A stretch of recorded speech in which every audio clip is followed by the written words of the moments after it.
So, Rob, I appreciate you coming back to join me to discuss the 30 Super Carry and all things Avidity Arms PD10. I saw the release, the federal announcement. I saw your guys' announcement for the 30 Super Carry and that you're pairing it with the PD10, and that's really exciting. What kind of started that relationship off? What got you interested in the 30 Super Carry? It is. It's funny, actually. So just this weekend, right, a couple days after the big announcement, we kind of stagger the releases, right? So I think actually it's funny. We were just talking in the pre-show when I did that long format with you, kind of updating everybody about what happened with 2023 and how far we evolved the processes and some of the parts with the PD10. I had actually forgotten how much I talked about the ASAR, right? So that dropped, and I was like, oh. Wow, I forgot I had said so much about that. We didn't talk about the 30 Super Carry because the 30 Super Carry was like super top secret, obviously, because it was coordinated with federal. So when it landed, then all of a sudden it's like, all right, let's put everything out there, but not all in the same day. So one of the things that just recently went out gets to that question about how did this all start? And it's a article over at Personal Defense Network, which obviously listeners may not know or watchers may not know, but I run that as well. And at Personal Defense Network, like my job, right, is to go out and find the new techniques and maybe evaluate them, maybe share them if they're worth sharing. New gear, obviously, we do a lot of gear reviews, a lot of new, here's this. Sometimes at PDN, we even talk about something where I don't really think it's the greatest thing in the world, but maybe it would be useful for somebody else. And I just kind of educate people about what it is. And if it's a really new product, I'll even say sometimes, I haven't decided yet, what do you think? But here's the facts, right? As we know them, and here's the tests that we've done. And I didn't do any of that with 30 Super Carry. And that's really what the article's about is I think it's about complacency, right? Like I didn't give 30 Super Carry a fair shot. I didn't give it as much time as it deserved. I didn't really evaluate it, not just personally for myself or thinking about where we are now with Avidity Arms, but just like my job, right, as the executive director of Personal Defense Network. So I really kind of felt like kind of foolish about that. And let's say this now goes back to about 8 months ago. And what happened, just like kind of a lot of people on the internet, like a lot of people make fun of the PD10, like who wants a single stack, mid-sized gun in 2023.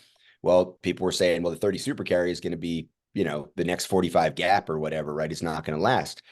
And I was kind of chiming in. And one of my buddies actually involved in the project, working with the whole federal team with 30 Super Carry, reached out. He's like, come on, man, really? Come on. Have you even looked at it? I was like, well, I looked at it and I read the press releases and I saw some gel demos. Like, I get it. It's a good round, but we got to have good rounds. He's like, dude, come on, give it a look. So I kind of felt bad and more out of like respect for the guys that were involved. And then you start thinking about it, it's like, why would federal ammunition do? Why like the Vista, right? That whole group of ammunition brands, why would they do this if it wasn't worth doing? Like they didn't just wake up one morning like, hey, this would be fun. Let's just do this for a year or two and waste a bunch of marketing money and R&D.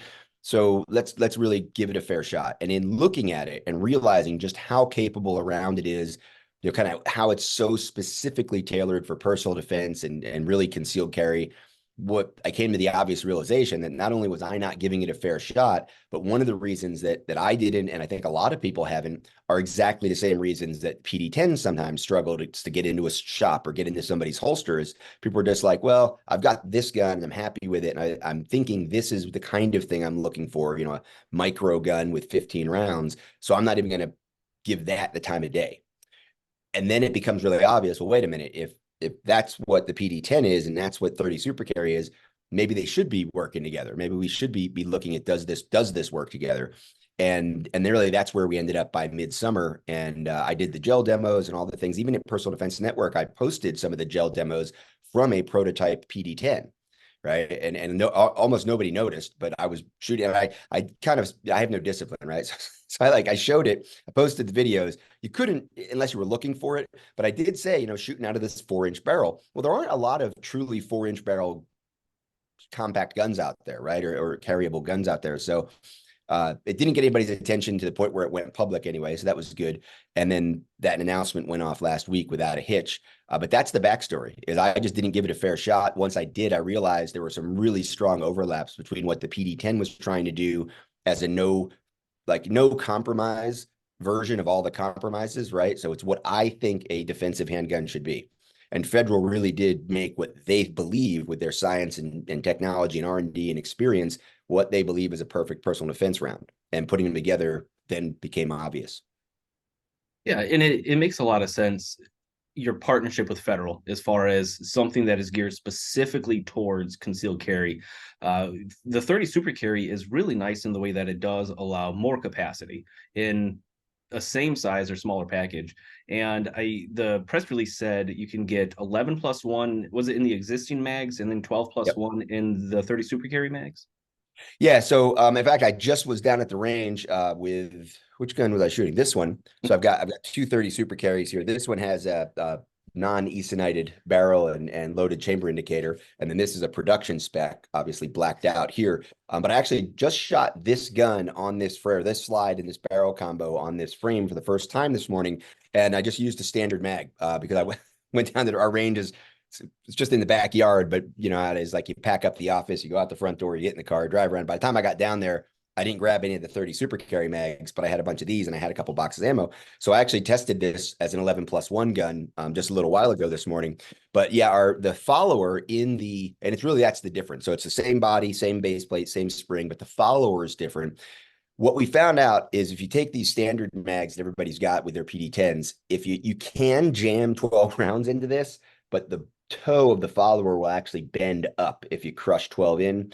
And then it will, because the 30 super carry round is shorter, right? So the diameter, it's narrower all the way around, obviously, but in this moment, it matters that it's shorter. What happens is when that round comes up, it allows the toe, once it's bent, to engage the slide stop. So you end up with this gun locked open with one round still in the magazine. So you loaded 12, but you only shot 11+1 because that 12th one's going to be stuck in there. So we had to change the follower to get to 12+1. And you know, right away, you know, here we were talking about capacity, and I get it, right? Like so many people, that's the thing. In fact, on one of the conversations I had, I think it was I don't know, one of these the media guys I was talking to recently, he said, but when you go to the website, because I'll say there's a whole bunch of reasons to look at 30 super carry other than just to get a couple extra rounds. It's not a couple extra rounds kind of like 9mm. That's not the answer. But when you go to the website and you look at Federal's page for 30 super carry, it is like get more capacity, more, +2, +3, and a big, you know, it's like the last thing I want people to think is that I'm not happy with 10+1, right? We've talked about that. Like for a long time, I've said 10+1 was good enough, right? And we talk about the 19L, cutting it down for 26 mags and all that. There's nothing wrong with I'd be perfectly happy with 10+1 30 super carry rounds, just like I'm happy with 10+1 9mm rounds. Now I'm not going to sell the PD10 30 super carry with a block in the magazine so you can only put 10 in, like on principle, right? Like 12 is great, but you know, 8's great too. 10 is, I think, kind of the sweet spot, right, for most guns in 9mm. The fact that 30 super carry lets us get to, and I'm saying 21 lets us get to 12 is great, but you know, we've got the prototypes out there for the double stack, and you can see I've been playing around a little bit. The PD18 becomes the PD21. I think that's where it really shines, right? So when you talk about a double stack gun, you talk about like a duty size, full size gun, that's where you really start talking about capacity being more of a factor, I think, at the higher numbers. With a concealed carry gun, personal defense, and again, 30 super carry, it's a carry round, meaning concealed carry. It's a lighter round, right? Then it's not the intermediate bears. I wouldn't recommend 30 super carry with the bullets right now. I mean, you wouldn't be foolish, but I also wouldn't recommend it for law enforcement work, for example, right? Because you're more likely to need to shoot through intermediate barriers. The 30 super carry, because it's lighter and narrower, it combines that narrowness and speed, the velocity of the bullet, to get actually more penetration with a comparable bullet than 9mm, but it's that surface area and the speed that allow it to penetrate deeper, right? Obviously, like with good rounds, right? The Gold Dot, the HST, you know, the Punch now is a lower recoil round that Federal has, but names like Gold Dot and HST are really well established in ammunition world, right? So these bullets perform like you would expect them to perform. They get great penetration, and apples to apples, you actually see more penetration in the gel with the 30 super carry because of the velocity and the narrowness of the bullet for any bullet design. So if you're going to compare apples to apples, like a HST round in 9mm to the HST round in 30 super carry, the depth of penetration that we generally have talked about in 9mm, if you want more penetration from a law enforcement standpoint, like you might get out of 40 Smith & Wesson, The answer was shoot the heavier bullets, right? If you shoot the 147s, you're going to get the momentum of that bullet is going to carry it in deeper than a 124 or 115. So the mechanism of penetration is a little different with 30 super carry. You also will have a lot of people explain that 30 super carry is a better bullet in terms of precision and potential for accuracy. So, like you're doing a lot of stuff out on the range all the time, like just pushing your limits, right? On the timer drills and red dots, we've talked about ports and things like that. And you're a perfect example of a guy who's looking to push that boundary and that edge all the time. Well, red dots on pistols, right, have really empowered a lot of that. So when we start looking at, a 4-inch carry gun, one of the guys, Jim Gill and Shadow 6 Consulting, he's involved in the project with 30 Super Carry. He's actually the guy that first reached out to me and kind of called me out for not giving a fair look. The first video he sent me of him shooting the prototype 30 Super Carry we sent as part of the federal team for him to evaluate and review the 30 Super Carry PD10, he's shooting at like 100 yards. And I'm like, well, that's cute, Jim, but that's like we teach people, like, this is 15 feet, like 21 feet, okay, 40 feet maybe. But what are you doing? Well, man, you just have you even pushed this round out there? And he goes by long gunner, right? Like, I mean, for obvious reasons with his military background, like that's what he does. So when he starts talking about sectional density and ballistic coefficient of the 30 super carry round, and I get it, right? But out of the guns that are out there now, it's a concealed carry close quarters defense gun. But it really does have some incredible potential for being, a long range sniper pistol with the right bullets out of the right pistol. So when we get our 5-inch guns, I think guys like you and Jim, like the guys that really want to get out there and let's see how far we can launch these rounds, how tight a group we can shoot, how quickly we can shoot far. Guys who are pushing those kinds of boundaries out on the range for personal performance are really going to enjoy a double stack 5-inch 30 super carry, and there isn't one on the market yet. And I still can't believe, I look around and I can't believe that we're the only new gun that's going to be at SHOT Show 2024 chambered in 30 super carry. And in a year and a half, there have been no other new handguns released for 30 super carry since the initial, the really expensive Nighthawk, kind of niche, I think, very collectible kind of gun. And then you've got the Shield Plus, which is a viable carry gun, obviously, and the EZ, which kind of gets mixed reviews and exists for a reason, right? A very small market for that on that EZ gun. And then High Point came out with a carbine last year, their carbine in 30 super carry, but no other handguns in 18 months. And so a lot of people are like, Rob, you're crazy. Why would you do that?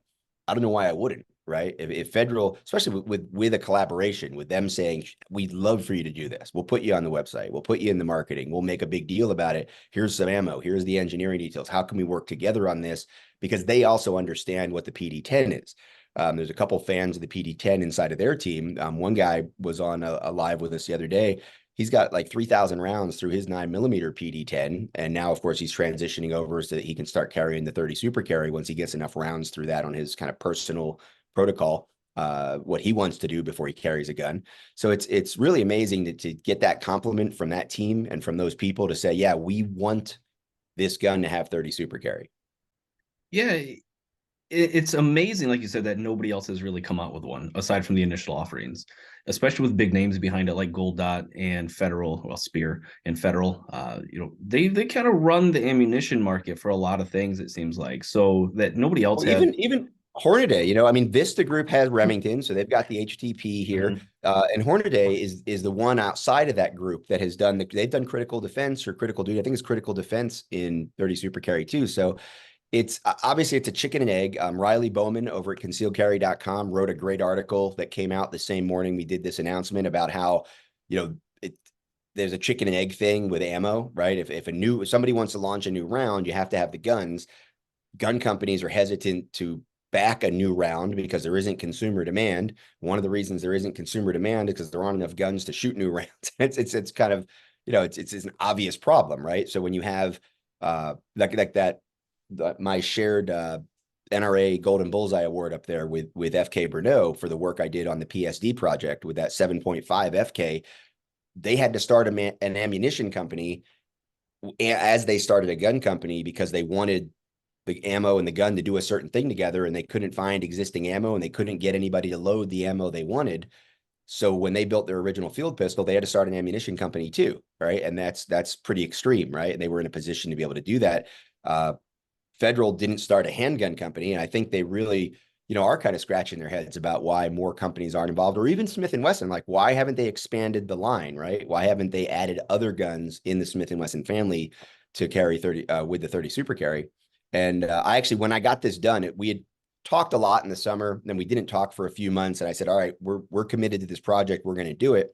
And when I got back to the federal team in September, October, and I said, hey, we're ready to commit to doing this at SHOT Show. If you guys are still into it, we'd love to collaborate with you on what that looks like to announce it and to bring it to the market.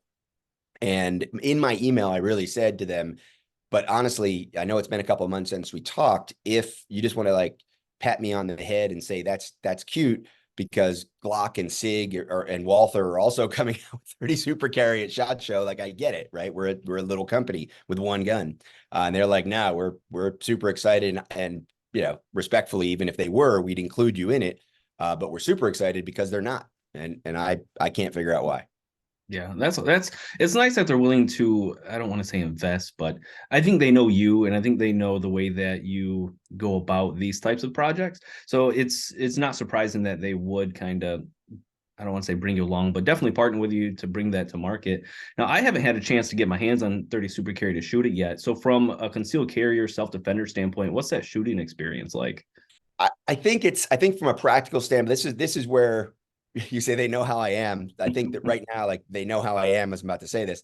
I think from a practical standpoint, most people aren't going to see a difference. I think that people that are pushing right up against their edge of speed and that balance of speed and precision, like man-sized targets at 15, 20, 30, 40 feet, people who are really maxing out their potential with whatever gun, if it's a PD10 with 9mm, they might see a little bit of an edge in split times, right? Now, me with the timers, right? Like 0.00 doesn't matter. Like, if that's where you are, you're already super fast. Like, there's probably other things you need to worry about than the extra 3 thousandths, right? So I do think there's a potential there. Like, the physics and the math says you should be able to shoot this faster, but that's going to be way up at the top end. I think that might change with like the longer slide, with a red dot, as farther distances. I think if you started looking at like hitting man-sized targets with a 5-inch pistol, red dot, 30 Super Carry versus 9mm, I do think your follow-up shots for just about anybody that's able to do it consistently, their follow-up shots are going to be faster with the 30 Super Carry. Now, does that matter across the bedroom? No. But the potential is there for it to shoot faster, just because there's less mass coming back, right? So the physics of it, 147 grain. If you're shooting 147 grain versus 115 grain 9mm, you feel the difference out of a gun like the PD10, right? I think it's kind of the same. Like, if you are good enough to feel the difference in terms of your follow-up shots between 147 and 115 and a 9mm out of the PD10, you may very well feel a difference between like a 124 plus P 9mm, which would be the kind of hollow point I would normally recommend, and the 100 grain HST round. Oh, okay, so this isn't something where you're going from like 40 to 380. It's not that. No, not at all. No, and I think, there's a lot of, for some reason, 380 comes up a lot. And the gap between like 380 and 9mm performance is huge, right? The gap between 9mm and 40 was never that huge, right? Even 9mm 45 isn't nearly as big a performance, like terminal performance, real world defensive shooting, than the gap between 9 and 380.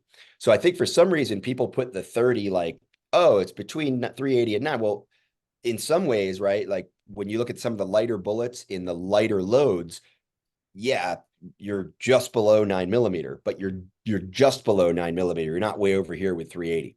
And the other reason 380 comes up a lot is originally the pricing of the box of ammo, the training ammo, right? So like the Blazer, the American Eagle, this stuff, the training ammo was originally priced at the cost of 380.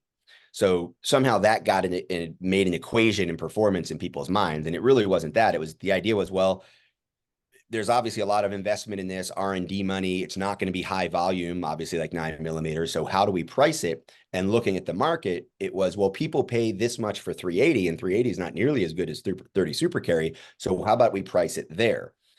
And the problem is that the round was also released when ammo prices were sky high, right? So there's a lot of 30 super carries sitting on retailers' shelves today because there haven't been a lot of guns released for 30 super carry that were bought a year and a half or 2 years ago when ammo prices were still super high.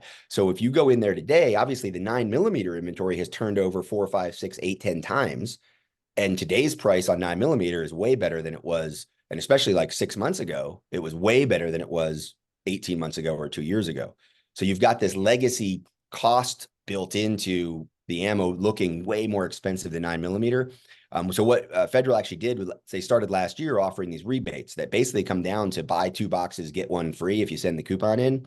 And that's 30% reduction in price, takes care of that differential pretty significantly. And what they hoped, and I don't know how that all played out in Q3 and Q4, but I think the goal was put this rebate out there. Let's get all that old ammunition off the shelves and start again, so that when people see 30 super carry training ammo on the shelf, it's going to be priced much more like 9mm, if not right where 9mm is. Obviously comparable, brand to brand, apples to apples.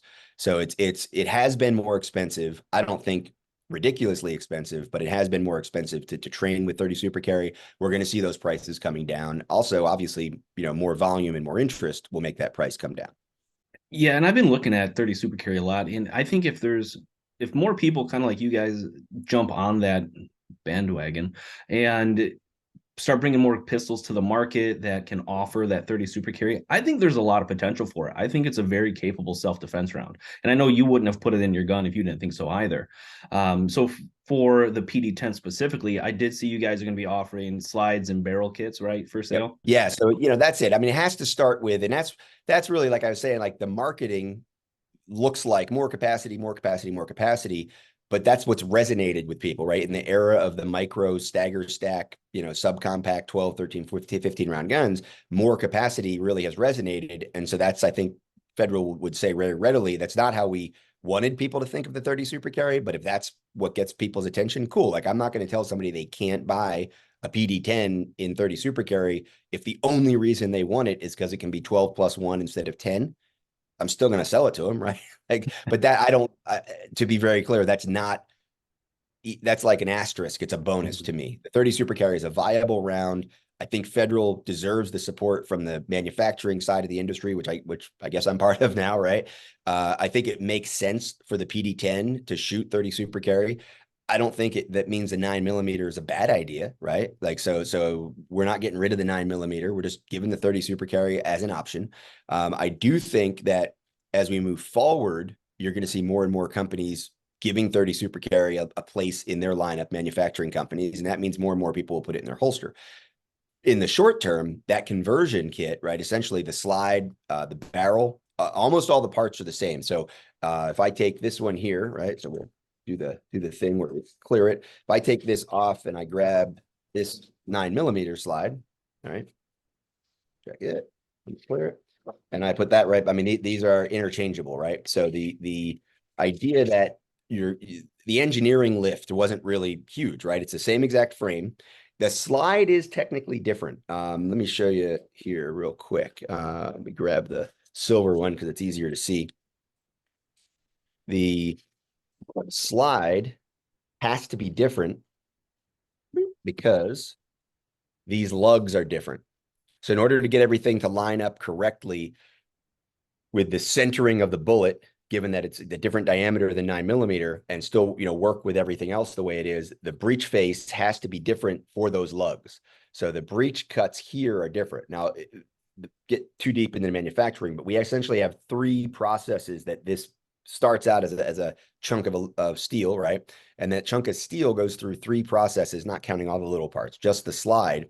And the first process does, let's say, 60 to 70% of the removal of metal, the machining. The second process gets us up to about 97, 98%.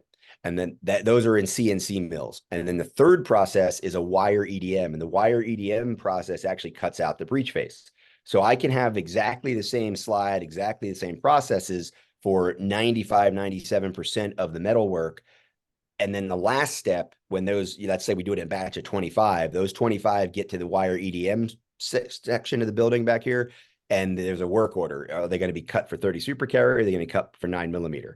So there isn't a huge change and a huge difference. Obviously, the barrels are different. We're using Shaw barrel blanks, which is cool. I love working with those guys because they're so high quality, obviously known for rifle stuff, but we're using their barrel blanks for our pistol round here for the 30 super carry. And that's a 416 stainless, but then it's ethanited to turn it black. And the loaded chamber indicator had to be different because I really believe if you're going to have a loaded chamber indicator, it needs to be tactile, not visual. Trust me, it'd be a lot easier to do like the M&P style, just poke a hole in it and look down and call that a loaded chamber indicator. But I don't want people looking at their guns if they don't need to. Sometimes it's dark. So I like a tactile one. And the original 9mm loaded chamber indicator does not protrude enough with where the 30 super carry ends up and the narrower diameter of the bullet. So we had to do a different loaded chamber indicator to get a truly tactile response there. The 9mm one pops up a little bit, but not enough. So those are really the only different parts. The extractor, to get the extractor claw into the rim of that narrower round, we actually modified the extractor so it has more range of travel. So it's the same extractor for 9mm or 30 super carry, and it works with both of them. So, and I actually had somebody ask, like, hey, I said that on some other interview. They're like, why are you giving that away? Like, and I'm like, first of all, I'm pretty sure SIG could figure out how to make the gun, like Glock can figure out how to do this. On the other hand, like, why would I not want people to know? Like if there's some other gun company out there that's a smaller gun company that isn't SIG and Glock that was thinking about it, and they're like, I don't know how we could do that. I mean, Glock's not even doing it. I bet we can't do it. You can do it. The engineering lift isn't that big a deal. We're using the same, the energy, the net energy is very, very similar. So we're using the same spring, same slide weight, essentially. Like the breech face cuts are a little different, but for all practical purposes, same slide weight, same barrel weight. It wasn't that huge lift. So if somebody has a 9mm PD10, they can buy, really, it's not, they don't even need the spring. So they're buying the barrel and the slide, and that's a complete unit, right? Like all the parts that we need, obviously, and the slide will be there. So they're buying these two things, and we'll put one magazine in there. And then you, like I said, you can use your standard magazines you've got, but you won't get the full capacity. And obviously we'll sell spare mags with the follower for the 12+1. So that's the other side of the coin. Like, what if somebody's curious about 30 super carry and they want to invest in it, but they're afraid 5 years from now, what if there's no ammo? Okay, well then again, you'll get a slide in a barrel and turn it back into 9mm. And I'm sure we're going to have a kit, because one of my most prized possessions is this Jericho 941 box kit that I've got somewhere. I think it's in my safe down in Florida still, but it's a one plastic box from Israeli Military Industries. It had the Jericho 941 gun, and it had a box of Uzi brand 9mm ammo and Uzi brand 41 Action Express. Talk about dead rounds, by ammo, 4 magazines, 2 different springs, 2 different barrels, obviously. So I always thought that kit was really cool. And we will, I'm sure, be selling boxes with the frame and 2 slides, 2 barrels, 4 magazines, and kind of that whole setup. We won't have any Uzi rounds in there, though. They'll be federal rounds. No Uzis. And that's sounds like you guys, I mean, you're constantly coming up with some exciting things and some creative things over there at Avidity Arms. And I'm really looking forward to finding out more about this and seeing it more at SHOT Show. I'm going to keep my eyes peeled for a lot more information for that. And I appreciate you taking the time to sit down with me and give me some quick overview of what's going on with the 30 Super Carry and Avidity Arms. Got a few minutes left here. Anything else you wanted to add? Anything you want to make sure people know about? That's it, man. And I'm gonna get you set up, because you are one of those guys who's gonna go out to the range. And you're gonna do some science. You're gonna do some measurement. You're gonna really push the rounds. I want to make sure we'll get you set up. I think you've got a black and a gray 9mm frame, right? So we'll get you set up with a slide and a barrel. The first production run is going to be in February.